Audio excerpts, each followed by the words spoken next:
अस्सलाम वालेकुम आदाब। ज़ेड न्यूज़ के नेशनल इंटरनेशनल न्यूज़ में आपका खैर मकदम है। मैं मोहम्मद शहबाज। आगे बढ़ने से पहले नज़र डालेंगे सुर्खियों पर।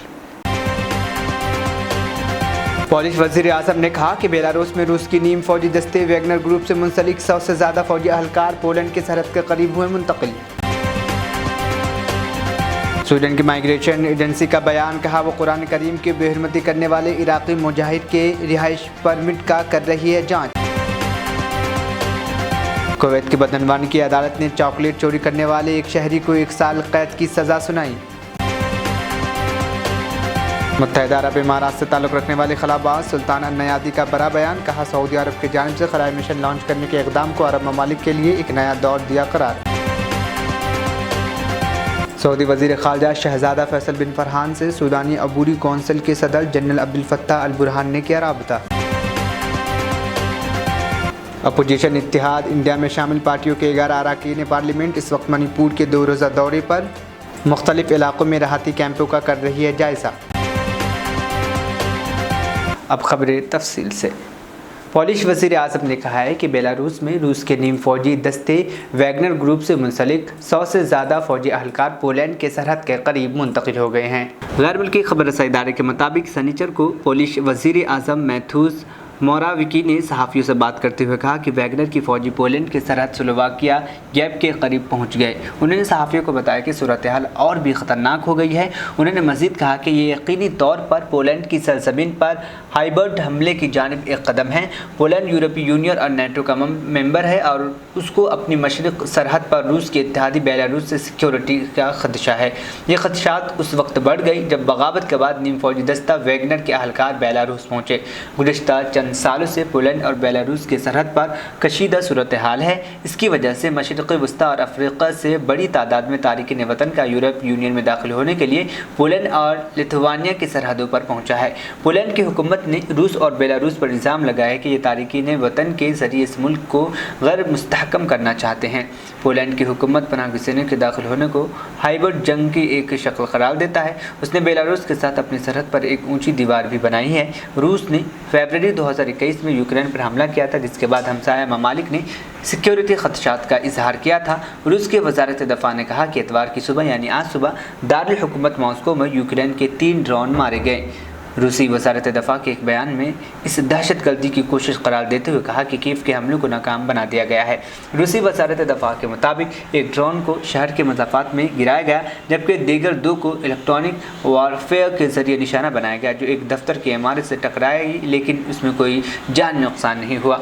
इससे कबल रूस ने कहा था कि उसने यूक्रेन के जानिब भेजे गए ड्रोन्स को मार गिराया।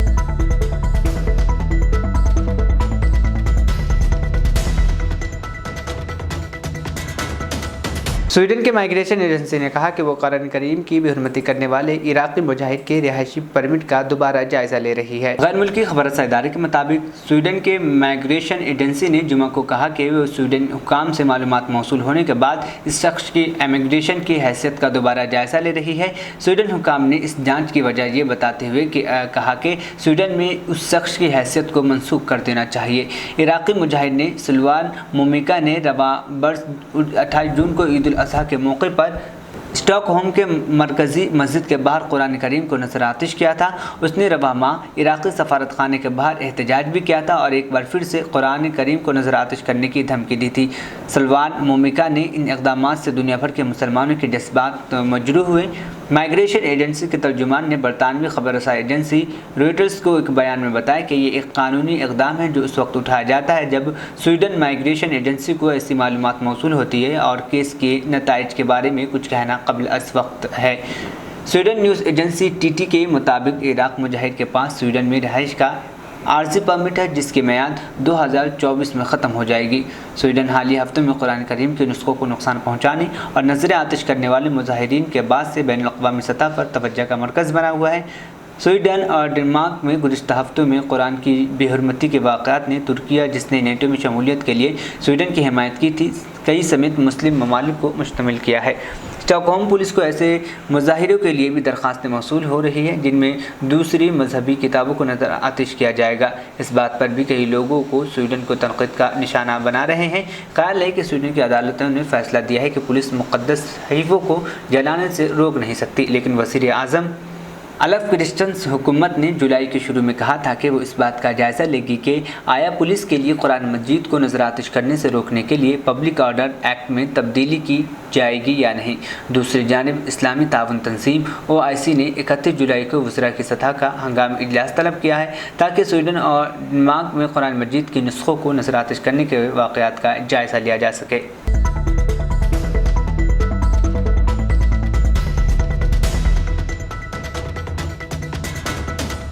कुवैत के बदनवानी की अदालत ने चॉकलेट चोरी करने वाले एक शहरी को 1 साल कैद की सज़ा सुना दी है। अल अरबिया नेट के मुताबिक मुजीबाना रिकॉर्ड रखने वाले शहरी ने सलमिया कोऑपरेटिव सोसाइटी के शख्स से 23 किटकैट कार्टून, 20 कैडबेरी कार्टून और 12 दीगर और चॉकलेट के कार्टून चोरी किए। उनकी कुल मालियत 377 दिनार है। कुवैत में निगरान कैमरों को देखने के बाद तस्दीक की गई कि मुलजिम ने रवां साल के आगाज़ में फरवरी में चोरी की थी। मुलजिम ने शवाहिद और निगरानी के कैमरों की फुटेज का सामना करने के बाद तफ्तीशी हुक्काम के सामने चोरी का एतराफ़ कर लिया। मुलजिम को कुवैती बदनवान की अदालत ने 1 साल की मुद्दत के लिए कैद की सज़ा सुना दी। इस सज़ा को सख्त शुमार किया जा रहा है।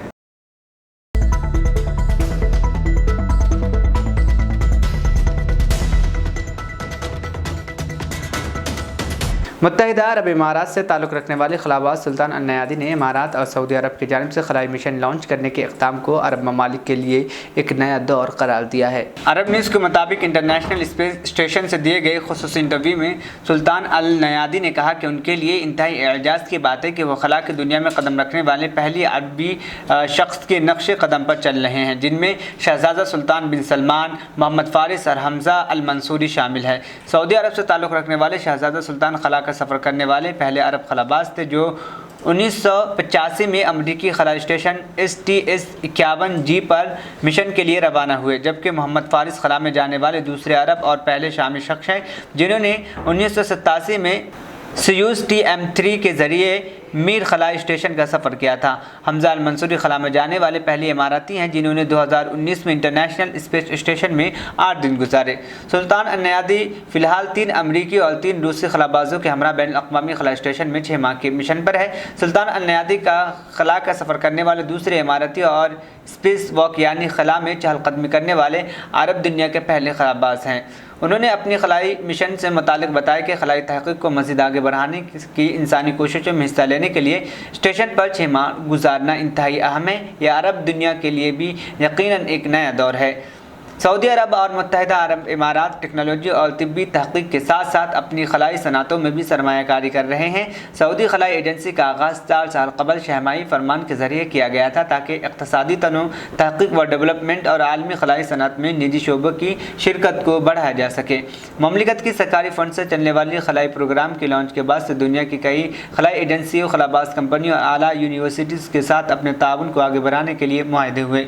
रवा साल 22 मई को सऊदी अरब ताल्लुक़ रखने वाले रयाना बुन्नावी ने खला का सफ़र कर पहली अरब खातून होने की तारीख रकम की थी, जबकि सऊदी फाइटर पायलट अल-कर्नी ने निजी मिशन पर इंटरनेशनल स्पेस स्टेशन का सफ़र किया था। जबकि 2017 में मुत्तहिदा अरब इमारात के नायब सदर और वज़ीर आज़म शेख मोहम्मद बिन राशिद अल मकतूम ने उस वक्त के नायब सुप्रीम कमांडर और मौजूदा सदर शेख बिन ज़ायद अल नहयान के हमरा खला प्रोग्राम लॉन्च किया था। इमारात की पहली खलाई मिशन के लिए सुल्तान अल नयानी का इंतखाब 4000 उम्मीदवारों में से किया गया था। अल नयानी ने इस उम्मीद का इजहार किया कि वह अरब खलाबाजों की अगली नस्ल को मुतासिर कर सकेंगे जो मशरिक़ वस्ता के नई खलाई प्रोग्रामों को चांद, मरीख़ और उससे आगे लेकर जाएँ।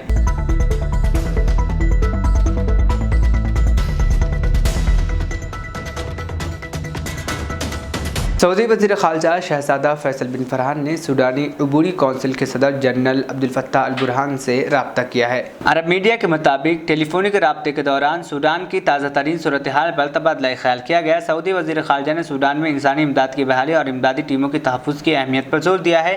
शहज़ादा फैसल बिन फरहान ने सऊदी अरब के उसूली मुतालबे का अदा करते हुए मुतहारिब ग्रुपों को अफ़हाम और तफ़हीम से मसाइल हल करने और कौमी मसलहत को गालिब करने पर जोर दिया है।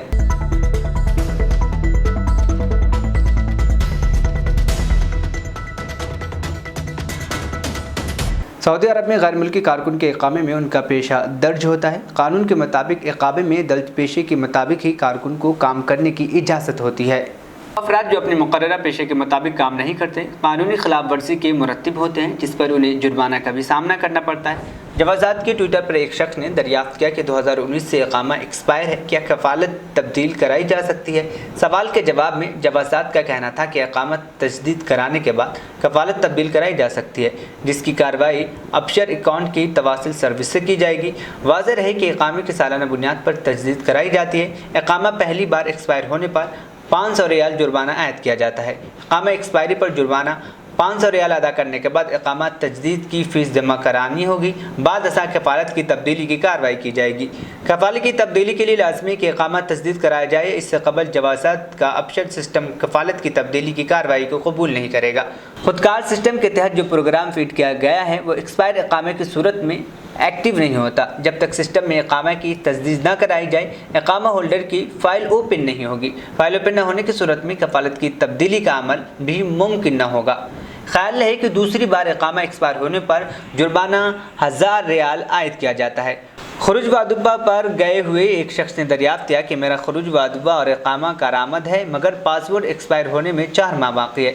इस सूरत में ममलिकत आ सकता हूँ। इस हवाले से जवाजात का कहना था कि ममलिकत आमद के हवाले से कवानीन के मुताबिक लाजमी है कि सऊदी अरब आने वाले का कारामद वीज़ा और सफरी दस्तावेज़ हो। वाज़ेह है कि पासपोर्ट बैनुल अक़वामी सफरी दस्तावेज़ होती है। सफ़र के वक्त पर पासपोर्ट का कारामद होना ज़रूरी है।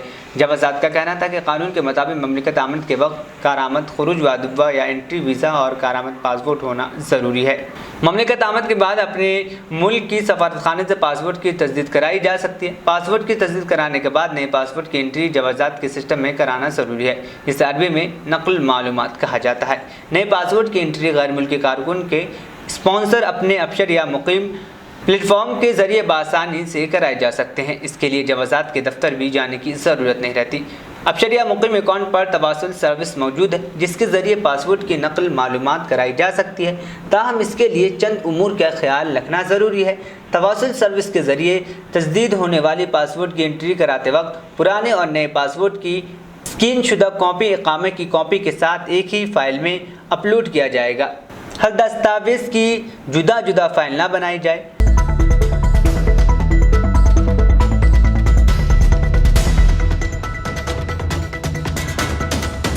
सऊदी अरब के इलाके अब्हा की रिहायशी सऊदी खातून ने अपनी हिम्मत और शौक़ से बेरोज़गारी को शिकस्त देकर बखूर की तिजारत में नुमाया कामयाबी हासिल कर ली। अल अखबारिया टीवी से गुफ्तगू करते हुए नूरा अलगामिदी ने बताया कि वह IT ग्रेजुएट है। तालीम मुकम्मल करने के बाद मुलाजमत का इंतज़ार नहीं किया, बल्कि अपने शौक़ को हुसूल रोज़गार का ज़रिया बनाने के लिए पूरी तवज्जो से काम शुरू किया। नूरा अलगामिदी का कहना था कि अपने काम का आगाज़ अनवा अक़साम के बखूर की मार्केट से किया। इस दौरान मुझे खुशबू की मुरब्बात के बारे में इल्म हो गया। मैंने अपने तजुर्बा और शौक़ को यकजा कर ज़ाती कारोबार करने की कोशिश की, जिसमें कामयाबी मिली। सऊदी खातून अब एक कामयाब बिजनेस वूमेन बन चुकी है। वो अपने घर में अनवा अक़साम की खुशबू जात तैयार करती है, जिन्हें वो अपनी दुकान पर फ़रोख्त करती हैं। नूरा अलगामिदी ने अब्हा फेस्टिवल में अपनी तैयार करदा खुशबू जात का स्टॉल भी लगाया, जो तवज्जो का मरकज़ बना रहा और उनकी तैयार करदा खुशबू लोगों को पसंद आई। उन्होंने उन लड़कियों को जो तालीम से फारिग होने के बाद रोज़गार का इंतज़ार कर रही हैं मशवरा दिया कि उन्हें चाहिए कि वो अपने शौक़ को अमली जिहद दें और अपना कोई कारोबार शुरू करें, इसमें कामयाबी होगी।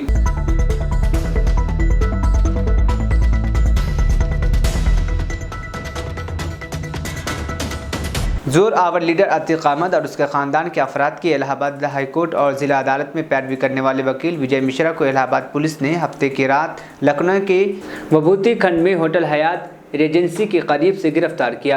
एडवोकेट विजय मिश्रा इस वक्त दोस्तों के साथ कोल्ड ड्रिंक पी रहे थे। इस दौरान पुलिस ने 3 गाड़ियों में पहुंचे और विजय मिश्रा और उसके दोस्तों के साथ नोक झोंक भी हुई। गौरतलब है कि विजय मिश्रा मकतूल अतीक अहमद और उनके भाई अशरफ के अलावा खानदान के कई अफराद बशमूल अतीक के बेटे अली के मुकदमे की पैरवी कर रहे हैं। ताहम इलाहाबाद पुलिस ने ताहाल विजय मिश्रा की गिरफ्तारी की तस्दीक नहीं की है। तकरीबन 2 माह कबल एडवोकेट विजय मिश्रा की एक ऑडियो वायरल हुई थी, जिसमें वह अतीक और अशरफ के नाम पर प्लाईवुड के एक ताजिर को मुबैना तौर पर धमकी दे रहे थे।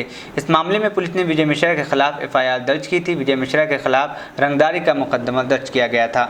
विजय मिश्रा की ये मुबैना ऑडियो मई के महीने में वायरल हुई थी और शहर के उत्तर सोया पुलिस स्टेशन में अतीक अहमद के नाम पर प्लाईवुड ताजिर सईद से 3 करोड़ रुपए की रंगदारी मांगने का मुकदमा दर्ज किया गया था। उमेश पाल कत्ल केस के मुलजिम विजय मिश्रा के तनाजुर में यह दावा किया जा रहा है कि अतीक की बीवी शाइस्ता भी इसके राब्ते में है। ज़राए का दावा है कि पुलिस कई दिनों से विजय की तलाश में थी। मासी में इलाहाबाद पुलिस ने लखनऊ STF से भी मदद मांगी थी। सही लोकेशन मिलने पर विजय मिश्रा को पकड़ लिया गया।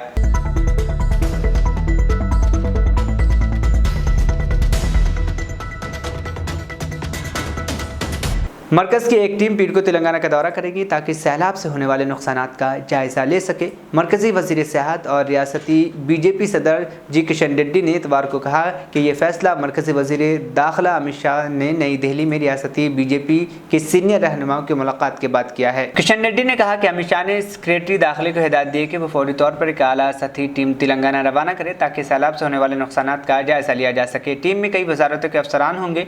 ये टीम 31 जुलाई से रियासत का दौरा करेगी ताकि रियासती इंतजामिया की तरफ से किए गए नुकसानात और इमदादी कामों का मौके पर जायजा ले सके। नेशनल डिजास्टर मैनेजमेंट अथॉरिटी के मुशीर की सरबराही में इस टीम की ज़राअत, मालियात, आबी वसाइल, बिजली, सड़क ट्रांसपोर्ट और हाई वीज़ा और नेशनल रिमोट सेंसिंग सेंटर जैसे महकमे के अहलकार शामिल होंगे। मज़ीद बारह तेलंगाना हुकूमत की तरफ से हतमी याददाश्त पेश करने के बाद वही मरकज़ी टीम दोबारा रियासत का दौरा करेगी ताकि नुकसान का तफसीली जायज़ा लिया जा सके और तेलंगाना में सैलाब के पेश नज़र इजाफी मरकज़ी इमदाद की मंजूरी के लिए हतमी सिफारिश की जा सके। वज़ारत दाखिला की तरफ से एक दफ्तरी मेमोरेंडम में कहा गया है कि ये टीम ये भी सिफारिश करेगी कि क्या आफत को शदीद नौयत करार दिया जा सकता है।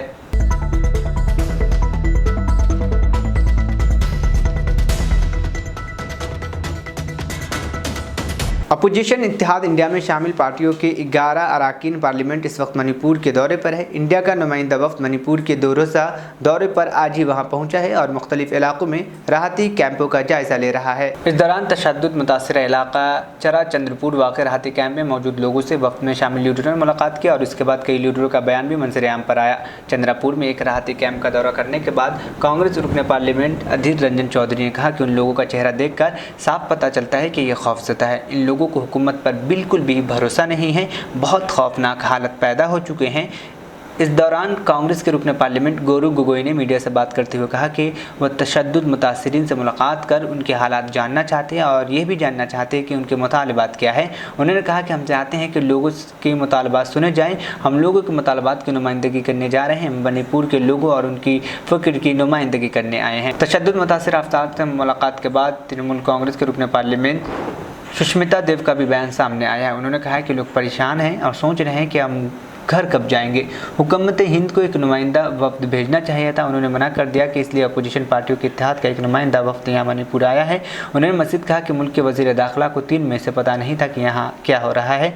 आज 90 दिन के बाद आप CBI दे रहे हैं। इसका मतलब ये है कि वज़ीर दाखिला के पास कोई IB रिपोर्ट नहीं थी और वो TV पर बोल रहे थे कि रिव्यू कर रहे हैं। इंडिया के नुमाइंदे वफ्द में RJD के रुकन पार्लियामेंट मनोज झा भी शामिल हैं। उन्होंने कहा कि हम यहाँ कोई पॉलिसी बनाकर नहीं आए, 2 अलग अलग ग्रुप में हैं। दोनों ग्रुपों की ये जिम्मेदारी दी गई कि लोगों की बातें सुने। दरअसल उनकी बातें न ही हुकूमत सुनी है और न ही देगर किसी ने। हम इनकी बातें सुनेंगे और दिल्ली को ये पैगाम देंगे कि मणिपुर इंडिया, भारत, हिंदुस्तान का ही हिस्सा है। मणिपुर अगर इज्तिमाई फ़िक्र में मुब्तला है तो हमें भी मुतफक्किर होना चाहिए। उन्होंने मज़ीद कहा कि अलग अलग राहती कैंपों में हर एक तबके से हम बात करेंगे।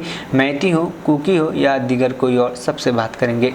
मुद्दा हम उनके समीप रखे थे कि वैली के लोग हिल नहीं जा पाते, हिल के लोग वैली नहीं आ पाते। राशन, खाना, दवाई सारे जाना बंद हो चुके हैं।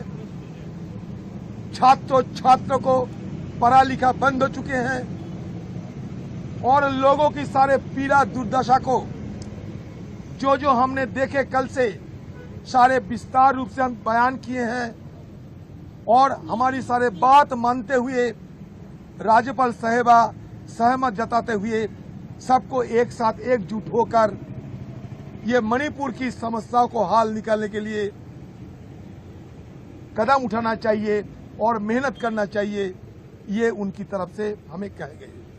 हम भी सहमत जताए और अगले दिन हम भी मणिपुर की मसला समाधान करने के लिए केंद्र की सरकार पे सदन में मौका मिलते ही अपनी तरफ से हम दबाव डालेंगे। सूबे की सरकार, केंद्र की सरकार की जो खामियां हमें देखे गए, यहाँ की आम लोगों की जो सरकार के खिलाफ जो शिकायतें हैं, ये सारे मुद्दा हम लोग सदन के अंदर हम रखेंगे। तो जितना जल्दी हो सके ये सदन चलाने की अपील भी कर रहे हैं आप लोगों की बदौलत हमारे हिंदुस्तान की सरकार को, जो ज्यादा देर ना करते हुए हमारे अविश्वास प्रस्ताव को स्वीकारते हुए जल्द से जल्द मणिपुर की हाल निकालने के कोई चर्चा होना चाहिए, क्योंकि मणिपुर की हाल दिन पे दिन बिगड़ते जा रहे हैं। इसमें हमारे देश की हमारे सिक्योरिटी की खतरा पैदा होते जा रहे हैं। तो इसके मद्देनजर सब मिल के हम प्रयास करेंगे। यही हम कह के आज 21 मेंबरों ने जो डेलीगेशन लाए थे, हम गवर्नर साहिबा को ये बात रखे हैं। The Manipur Pradesh Congress. Today has been a very difficult day for us because we have read about people of Manipur. We have heard about the suffering of the people of Manipur. But today we got a chance to meet them ourselves and listen to their stories.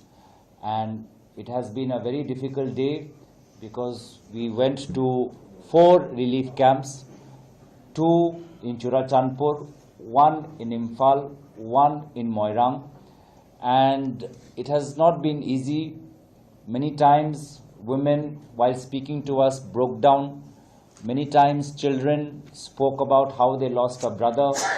Many times villagers said that how they were caught simply unaware when a mob attacked them. And everybody wants peace. And everybody wants to rebuild their lives. And today our 2 teams have just finished our tour. We are going to meet later on in the evening to discuss our observations. We have not got a chance to interact with each other, the 2 groups. So we will be meeting to share our observations, share our experiences. And tomorrow, as you know, we will be meeting the Honorable Governor with a memorandum. And everywhere wherever we have gone, we have only said that we have come here to listen. We've come here to listen to the people of Manipur. We have come here to understand what their fears are. We have come here to understand what their expectations are. And we will take that and reflect that in the parliament and reflect that in our meetings. So that is all I wanted to say. And we hope that peace and normalcy returns to Manipur soon and there is justice for everyone. So what's the peace theory the opposition team India has for Manipur? What's the peace theory? Well, as I said, we have come here to listen first. We have not come here with a theory. It's been day 1. Our 2 groups have met, have gone to different relief camps. We've listened to different stories. So we also need to come together, discuss and present our memorandum to the governor. But no doubt we feel that Parliament should have a discussion on this, whether it's under Rule 267 in Rajya Sabha, whether it's under the no confidence motion. I think too much delay has happened. We should have a discussion because the government, the Union Government of India has to give a roadmap, and we all want to listen to what the plan the government has, and of course we will give our constructive suggestions.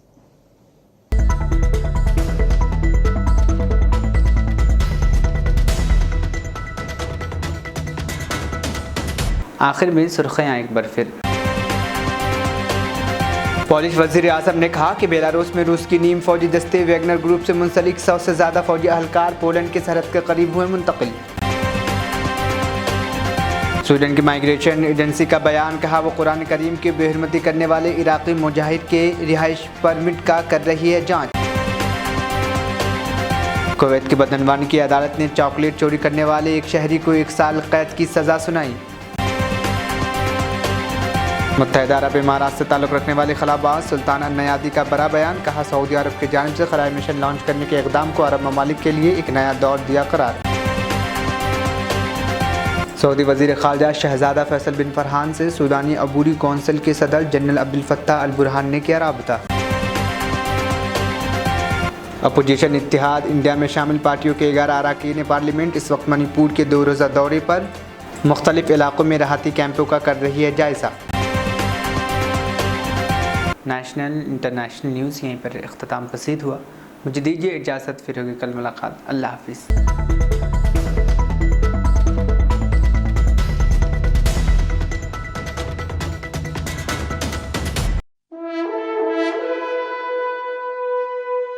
अल्हम्दुलिल्लाह, अपने मुक़द्दस नाम की तरह हर दुल्हा दुल्हन की हयात नौ के आगाज का बावखार नाम HKGN फर्नीचर्स। जी हाँ, HKGN फर्नीचर्स NRIs कारनशीन फैमिलीज के लिए दीदाजेब, शानदार, शाहकार, मजबूत और पायदार, दिलकश और दिलनशीं शादी के फर्नीचर का सबसे बड़ा शोरूम अब Shastripuram king colony main road के पुरसुकून माहौल में। पसंद फरमाइए आपकी शहजादी के लिए खूबसूरत जहेज का मुकम्मल फर्नीचर सिर्फ 29,999 रुपए में। जी हाँ, 29,999 रुपीस। जी हाँ, फख्रे हिंदुस्तान सदर मोहतरम बैरिस्टर असदुद्दीन अवैसी साहब के मकान के बिल्कुल करीब आपका अपना HKGN फर्नीचर्स। 9618650827